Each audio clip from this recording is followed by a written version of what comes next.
सोचिए एक ऐसी ट्रेन के बारे में जो कहीं नहीं जाती, फिर भी जो भी उसमें बैठता है वो हमेशा के लिए गायब हो जाता है। आज हम खजान मेल की इसी खौफनाक और रहस्यमयी कहानी की तह तक जाएंगे। एक ऐसी भूतिया ट्रेन जिसका नाम सुनते ही रोंगटे खड़े हो जाते हैं। मैं यहाँ हूँ प्लेटफॉर्म पर, ब्लारा जंक्शन। ये एक डरी हुई लड़की रीना के फोन पर बोले गए आखिरी शब्द थे और इसके तुरंत बाद फोन कट गया। बस यहीं से शुरू होता है एक ऐसा रहस्य जो किसी के भी होश उड़ाने के लिए काफी है। पर इस कहानी में एक बहुत बड़ा ट्विस्ट था। जब रीना की खोजबीन शुरू हुई तो पता लगा कि अरे ब्लारा जंक्शन नाम की तो कोई जगह ही नहीं है। किसी नक्शे पर नहीं, किसी रिकॉर्ड में नहीं, किसी ने कभी उसका नाम तक नहीं सुना था। तो सवाल ये था, आखिर रीना थी तो थी कहाँ? जब पुलिस के हाथ पैर फूल गए और कोई सुराग नहीं मिला तो ये केस एक खास टीम को सौंपा गया।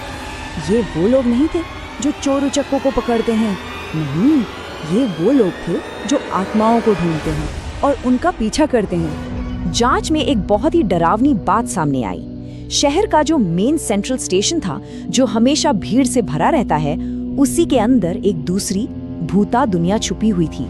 एक ऐसी टिकट खिड़की जो हर किसी को नहीं, सिर्फ कुछ खास लोगों को ही दिखती थी, और ये खिड़की लोगों को सीधे ब्लारा जंक्शन पहुंचाती थी। एक ऐसा जाल जहां से कोई कभी वापस नहीं आया। अब जांचकर्ताओं को जो सुराग मिले ना, वो किसी बुरे सपने जैसे थे। स्टेशन पर दिखने वाले लोग 70 के दशक के कपड़े पहने हुए थे, मानो वक्त वहीं थम गया हो। एक ट्रेन की सिर्फ छुक छुक आवाज आती थी, पर वो कभी किसी को दिखी नहीं।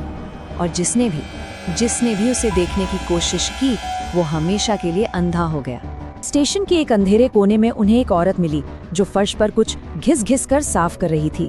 जब उन्होंने पास जाकर देखा तो वो खून के दाग थे, ऐसे दाग जो सिर्फ उसे ही दिख रहे थे। उसने बस एक बार नजर उठाकर कहा, ट्रेन को मत देखना, यहाँ से चले जाओ।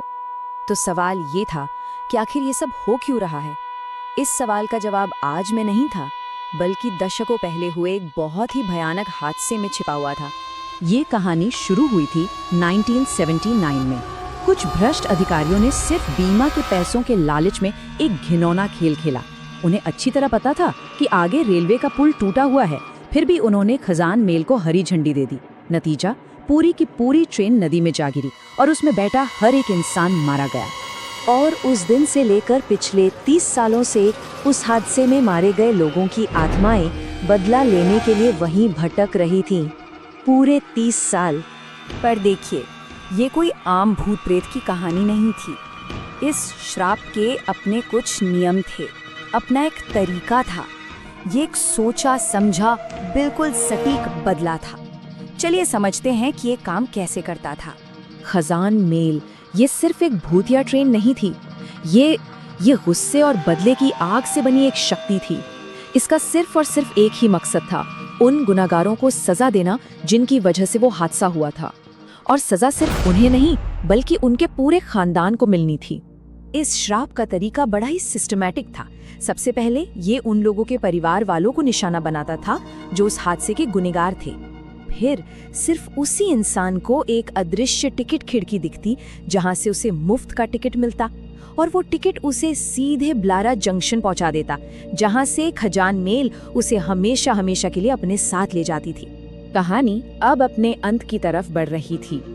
जांचकर्ताओं को इस श्राप को हमेशा के लिए खत्म करने का एक रास्ता मिल गया, लेकिन इस जीत की कीमत बहुत बड़ी और बहुत दर्दनाक होने वाली थी।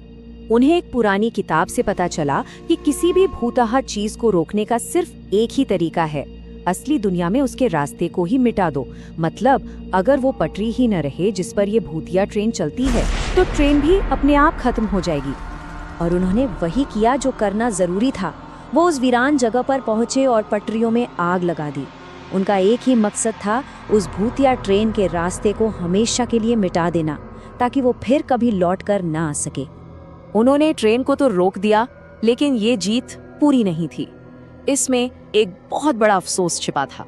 ट्रेन तो हमेशा के लिए नष्ट हो गई, लेकिन एक भयानक कीमत पर। रीना और उसके भाई जैसे जितने भी लोग पहले ही उस ट्रेन में चढ़ चुके थे, वो सब भी उसी के साथ हमेशा के लिए गायब हो गए। उन्हें बचाया नहीं जा सका। खजान मेल की कहानी तो खत्म हो गई, लेकिन एक नया सवाल पीछे छोड़ गई। ये जांचकर्ता आखिर है कौन और किसके लिए काम करते हैं? एक ऐसा रहस्यमयी बॉस जो कभी सामने नहीं आता, और एक ऐसी जगह जहां से लगातार चीखने की आवाजें आती रहती हैं। लगता है असली कहानी तो अब शुरू हुई है।